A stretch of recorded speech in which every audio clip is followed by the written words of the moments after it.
बिस्मिल्लाहिर्रहमानिर्रहीम। अस्सलाम वालेकुम। 9th class. आज हम करेंगे इक्विलिब्रियम। इक्विलिब्रियम का अमूमन आम ज़ुबान में जो मतलब है वो होता है बैलेंस। कोई चीज़ अगर बैलेंस है तो हम उसके लिए साइंटिफिकली वो जो वर्ड यूज़ करते हैं वो है equilibrium.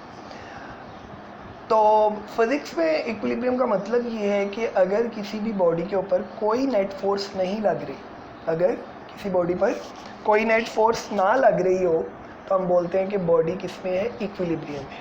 A body is said to be in equilibrium if no net force act on it. Clear है जी?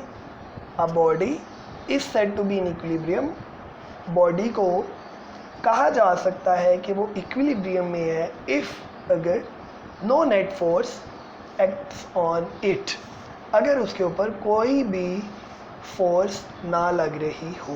ठीक है जी। लेकिन अगर बॉडी यूनिफॉर्म वेलोसिटी के साथ मूव कर रही हो तो तब भी हम कहते हैं कि बॉडी किस में है, इक्विलिब्रियम में। अब हमारे पास कुछ कंडीशंस हैं जो सेटिस्फाइड होना बहुत ज़रूरी है। वो कंडीशन बताएंगी कि बॉडी इक्विलिब्रियम में है या नहीं। तो उसके लिए हमारे पास दो कंडीशंस हैं।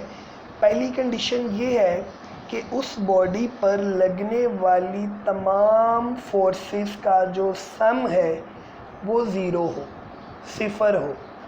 तब हम कहेंगे कि पहली कंडीशन जो है वो सेटिस्फाई हो गई है।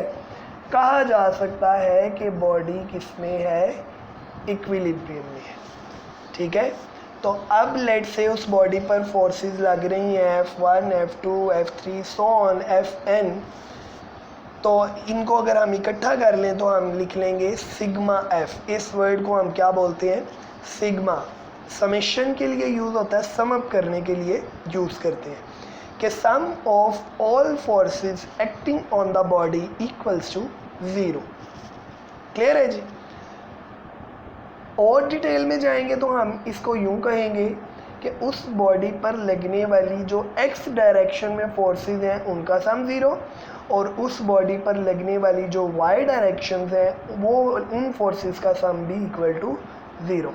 यानी F1x, F2x up to so on Fnx। Similarly F1y, F2y, F3y up to so on Fny equal to 0। तो अगर हम इनको इकट्ठा करेंगे तो ये बन जाएगा सिग्मा Fx, यानी sum of all forces acting along x axis और x direction. And sigma Fy equal to 0 means sum of all forces acting along y axis. Clear है जी? तो इक्वल टू 0। तो सारी फोर्सेस का सम जो है वो बेसिकली क्या होना चाहिए, 0 होना चाहिए। उसके बाद आ जाते हैं हम सेकंड कंडीशन पर। सेकंड कंडीशन ज़रा बड़ी गौर से समझने वाली है। इसमें क्या कह रहे हैं, अच्छा अब देखें ज़रा। फर्स्ट कंडीशन, ये एक ब्लॉक है, मैं इसके ऊपर एक फोर्स इस डायरेक्शन में लगा रहा हूँ F1 और एक फोर्स इस डायरेक्शन में लगा रहा हूँ F2। अब ये दोनों फोर्सेस समझ लें इक्वल है।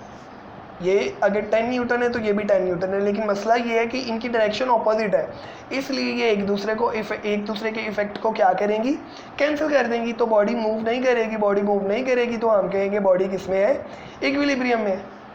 बात समझ में आ गई?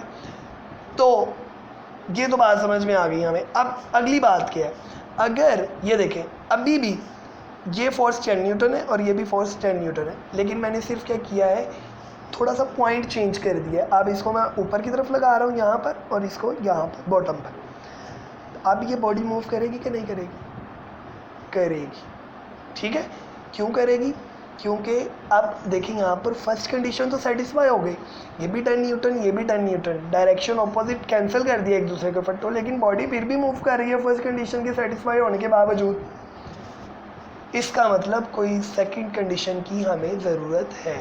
तो वो सेकंड कंडीशन आपके पास क्या है कि sum of all torques, torque किसको बोलते हैं, टर्निंग इफेक्ट ऑफ फोर्स को, कि उसके ऊपर फोर्स की वजह से अगर टर्निंग इफेक्ट प्रोड्यूस हो गया तो वो भी किसके इक्वल होना चाहिए, 0 के इक्वल होना चाहिए।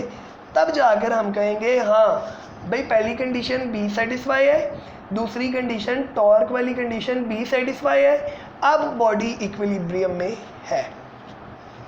समझ में आ गई है बात? तो इसको मेरा बेटा अच्छे तरीके से पढ़ें, कोई बात समझ में नहीं आती तो आप लोग पूछ लें। अपना ख्याल रखें, अल्लाह हाफिज़।